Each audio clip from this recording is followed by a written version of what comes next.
Watching this movie is like taking the ferry to Macau. 90 minutes of my life is gone, and I feel sick to my stomach.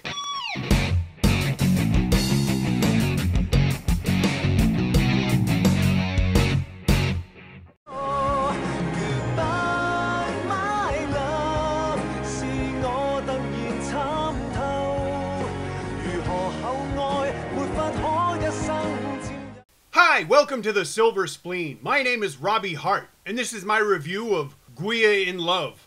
Guia? Who gives a shit? Director Sam Leung has been making movies for more than 2 decades, so you'd think that eventually he'd manage to make a good one. The only movie with his name connected to it that I could recommend is No Problem 2. Because it has Yoon Bu and Candy Lo and Okamura Takashi, who's friggin' hilarious. I'm sure as hell not gonna recommend Guia In Love. It's a movie about love. Young love, old love, love for cars, love of singing. Love. But I don't know who Guia is. Probably the name of the blind pig that starved to death for never finding an acorn. But I digress. Guia In Love is set in and filmed in Macau. Even if you didn't already know that, the trailer lets you know, because there's a credit for the Macau Tourism Board in the trailer. No, really, there is. Look.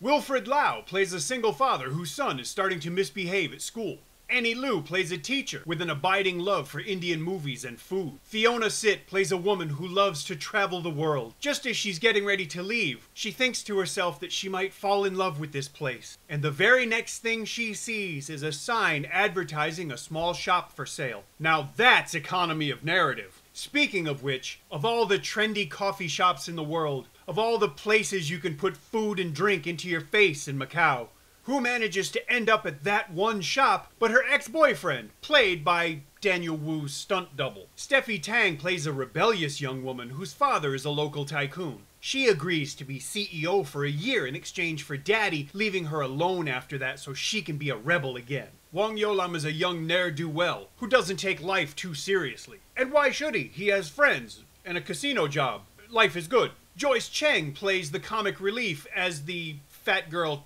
blocker. Vivian Chan plays a young woman, even as she's pushing 30, whose destiny to be a singer is so strong, so inevitable, that 4 of the first 10 minutes of the movie are given over to her singing an entire song. She's just a stagehand filling in for the missing actress at an early rehearsal. But somehow, as soon as she opens her mouth, the lighting cues all snap into place, and we get to see her professionally lit as she proceeds to sing the whole fucking song. Either Vivian Chan is too old to play this part, or her character never did much with her life. You make the call, our lines are open. Her long-term boyfriend, Baby John Choi, is doting and dedicated, and the center of his life is this relationship. Is that an oncoming train? No, it's not that subtle. It's the inevitable relationship crisis plot point. You know, this is gonna seem weird, but I really need to congratulate the local education system. Honestly, I do.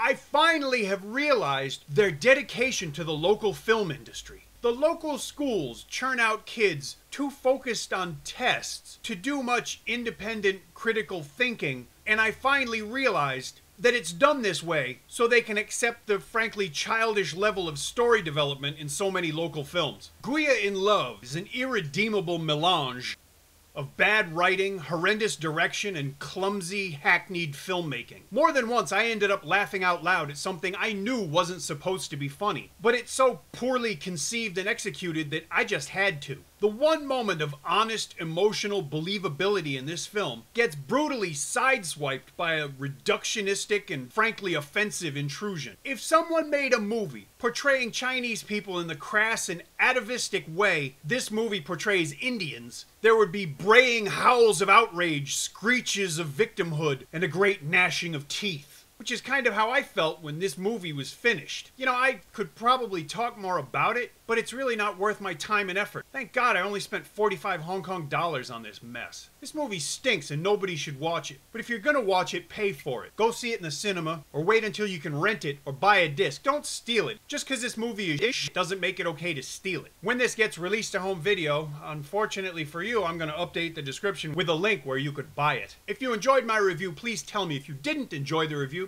Go ahead and tell me. If you enjoy the channel, please subscribe. Thanks for watching. See you again soon.